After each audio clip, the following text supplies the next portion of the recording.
ఒక నక్కకు బాగా ఆకలేసింది. ఆకలితో అలమటించిపోతూ ఆహారం కోసం ఎదురు చూస్తూ ఉన్నప్పుడు ఒక ఎలుక ఒక చెట్టు తొర్ర ఉంటే ఆ తొర్రలోకి వెళ్ళిపోయింది. అది చూసిన నక్క అమాంతంగా ఆ తొర్రలోకి దూకేసింది. తీరా చూస్తే లోపల ఎన్ని ఎలకలో, కడుపు నిండా ఎలకలన్నిటినీ తినేసింది. కడుపు ఇంత అయిపోయింది. ఆ చెట్టు త్వరలోకి వెళ్తున్నప్పుడేమో ఇది కడుపు కాలుతుంది కాబట్టి లోపలికి పట్టేసింది. ఇప్పుడు కడుపు బాగా నిండిపోయేసరికి మెడ మాత్రమే బయటకు వస్తుంది, కానీ ఆ నక్క బయటికి మాత్రం రాలేకపోతుంది. ఇప్పుడు అది సమస్యలో ఇరుక్కుంది. ఆ సమస్యలో నుంచి బయటికి రావాలని ప్రయత్నం చేస్తుంది. ఒక ముసలి నక్క వెళ్తా ఉంది. ఆ ముసలి నక్క వెళ్తా ఉంటే ఇరుక్కుపోయిన నక్క, తాతయ్య తాతయ్య నేను ఇరుక్కుపోయాను తాతయ్య, ఏదో ఒకటి చేసి తాతయ్య నన్ను బయటికి తీసుకురా తాతయ్య, ప్లీజ్ తాతయ్య అని అంటూ ఉంటే ఆ తాతయ్య అంటే ముసలి నక్క చూస్తూ చూస్తూ, మనవడా ఏం చేసినా నువ్వు బయటకు వచ్చే ఛాన్స్ లేదు మనవడా, నువ్వు ఏం చేసినా బయటికి వచ్చే ప్రసక్తి లేదు, మరి నన్ను ఏం చేయమంటావు?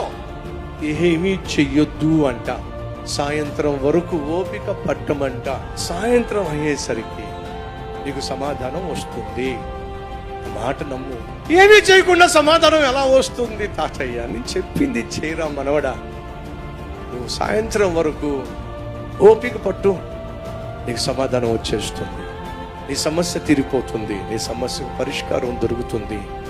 ఓపికతో అలాగే ప్రశాంతంగా ఉండు. సాయంత్రం అయ్యేసరికి ఏం జరుగుతుందో చూడు. సరే తాతయ్య నువ్వు చెప్పావుగా, సాయంత్రం వరకు ఓపికతో ఎదురు చూస్తా అని చెప్పి తలకాయ బయట పెట్టి అలా ఇలా చూస్తా ఉంది. సాయంత్రం అయ్యేసరికి బాగా తిన్నటువంటి ఆ నక్క పొట్టేమైంది, సాయంత్రానికి లోపల తిన్నది కాస్త అరిగింది, పొట్ట కాస్త లోపలికి వెళ్ళింది, ఇది కాస్త జరిగింది, త్వరలో నుంచి బయటకు వచ్చేసి.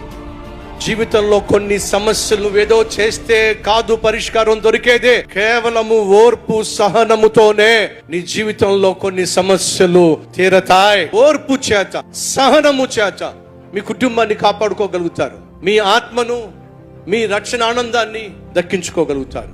ఈరోజు నువ్వు కలిగి ఉన్న సమస్య తీరాలి అని అంటే తొందరపాటు నిర్ణయాల వల్ల సమస్యలకు పరిష్కారం దొరకదు. ఓర్పు సహనముతోనే కలిగి ఉన్న సమస్యలకు పరిష్కారం దొరుకుతుంది, నీ ప్రాణం దక్కుతుంది, నీ కుటుంబం కట్టబడుతుంది. బంగారు భవిష్యత్తు ఖచ్చితంగా దేవుడు ఏర్పరిచిన సమయాన నీకు దక్కుతుంది.